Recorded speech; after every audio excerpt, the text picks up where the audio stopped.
I grew up in a small town in Illinois, and I don't know whether to attribute it to the time, the year, the place that I grew up, but it was a much more permissive, forgiving, friendly, trusting place to grow up. Not that there were like signs in the bathroom that said flush whatever you want or anything. It wasn't quite like that, but we were allowed to just leave the house in the morning and go and play. And my parents didn't worry about us. We just had to be back before the evening. When we got to be in middle school and high school, we could ride our bikes anywhere we wanted to in town, and nobody was worried. We would go and hang out in neighbors' houses. Our parents didn't know where we were. So it was a very, very strange thing for me that the one thing that I remember so vividly was forbidden was I was not allowed to buy ice cream from the ice cream truck. We were allowed to eat ice cream. It wasn't a dairy thing. I wasn't lactose intolerant. Nobody knew what that was yet.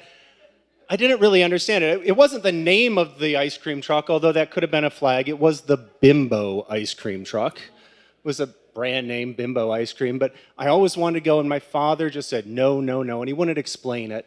Now, looking back, I can understand the guy who drove it was kind of greasy. I think my father was placing him in a box, maybe.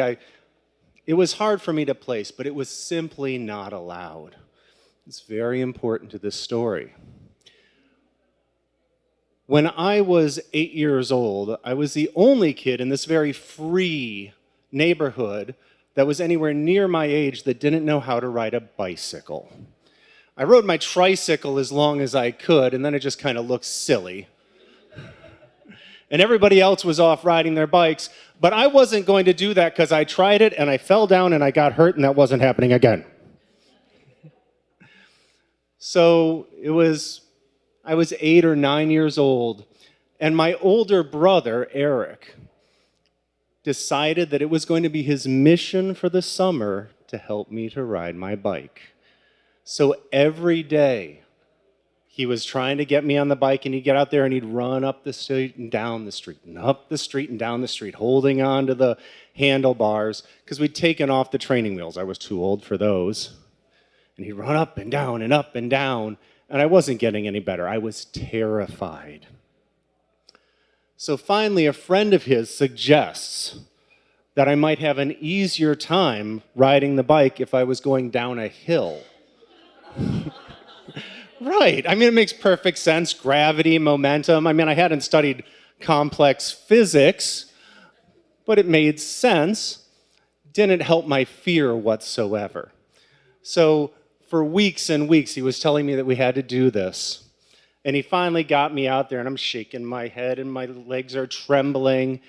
And just then, we hear in the distance, do do do do do do do do do do do do do. And he looks at me, and his eyes focus in on mine, and he says, if you can go down this hill all the way to the end of the road, I will buy you whatever you want from the Bimbo ice cream truck. Well, now I had motivation.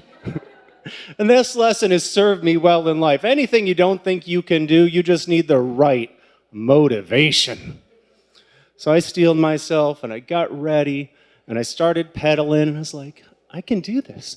I can do this. And I'm going down the hill, and then he lets go of the handlebars, and I'm going, fuck! Barreling down that street. Everything's much bigger when you're a kid and you're doing it for the first time. I know I wasn't going that fast. I know the hill wasn't that steep, but to me, this was like when in Star Trek they hit warp speed and all the stars go. So I'm shaking, the bike's shaking. I think that I was screaming or crying. I'm not sure. I know there were tears, but I was holding on. And I got down.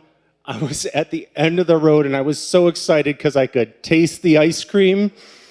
And then I tasted the pavement and a thorn bush that was at the end of the street.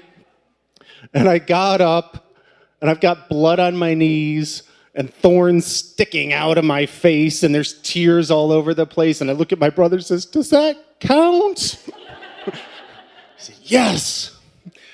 So we went and I got that ice cream, and to this day, it was the sweetest, best tasting ice cream I've ever had. And I was reminded of the story many years later.